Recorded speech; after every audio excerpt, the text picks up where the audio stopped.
माँ लक्ष्मी हिंदू धर्म में धन, समृद्धि और सौभाग्य की देवी मानी जाती है, जबकि भगवान विष्णु हिंदू धर्म के त्रिमूर्ति में से एक हैं, जिन्हें सृष्टि के पालनकर्ता और संरक्षक के रूप में जाना जाता है।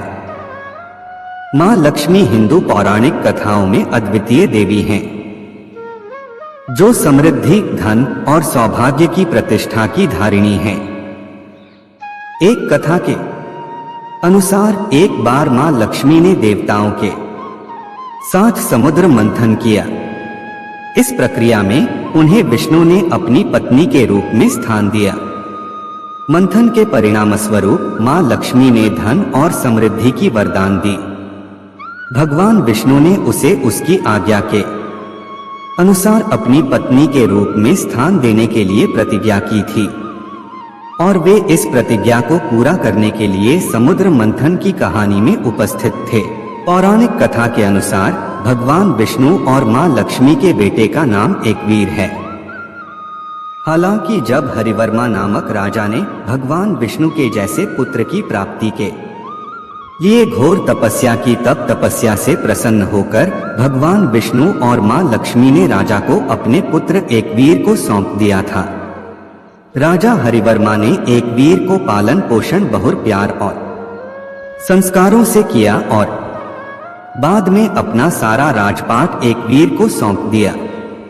राजा ने एकवीर को उनके सत्य से भी अवगत कराया और उनके विष्णु भगवान विष्णु के भयंकर छल पुत्र होने की बात बताई। हरिवर्मा की मृत्यु के बाद एकवीर ने राजपाट संभाला। एकवीर न सिर्फ राजा होने का कर्तव्य निभा रहे थे, बल्कि भगवान विष्णु और मां लक्ष्मी की पूजा में मग्न रहने लगे थे। एक दिन एकवीर भ्रमण पर निकले और जंगल जा पहुंचे। वहां उनकी भेंट एक राजकन्या से हुई। वह कन्या राजा रैभ्य की पुत्री यशोमती थी। यशोमती नदी किनारे बैठकर रो रही थी। तब एकवीर ने उनसे उनके रोने का कारण पूछा। यशोमती ने एकवीर को बताया कि उनकी एक बहन है, एकावली, जिसका एक राक्षस ने हरण कर लिया और उस दैत्य ने एकावली को कारागार में बंदी बना लिया है। एकवीर ने यशोमती को दिलासा दिया और उन्हें विश्वास दिलाया कि वह उनकी बहन एकावली को सुरक्षित उनके राज्य लौटा लाएंगे। हुआ भी ऐसा ही है।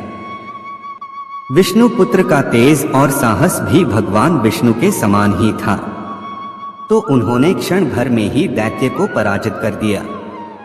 एकावली और एकवीर साथ में राजा रैभ्य के पास पहुंचे।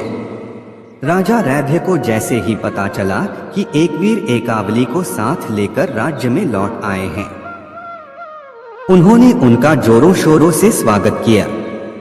राजा रैभ्य विष्णु भक्त थे, लिहाजा एकवीर को देखते ही उनके भीतर छिपी भगवान विष्णु की छवि को पहचान गए। राजा रैभ्य समझ गए कि एकवीर भगवान विष्णु और मां लक्ष्मी क्यों हुआ मां लक्ष्मी और माता सरस्वती का झगड़ा के पुत्र हैं। राजा रैभ्य ने एकवीर के समक्ष एकावली से विवाह का प्रस्ताव रखा, जिसके बाद एकवीर को एकावली का विवाह हो गया। एकावली न सिर्फ एकवीर की पत्नी बल्कि भगवान विष्णु और मां लक्ष्मी की पुत्रवधू यानी कि बहू कहलाईं। तो ये थी भगवान विष्णु और मां लक्ष्मी की बहू। आपका इस बारे में क्या ख्याल है? हमें कमेंट बॉक्स में जरूर बताएं। पूरा वीडियो देखने के लिए दिल की गहराई से शुक्रिया, धन्यवाद।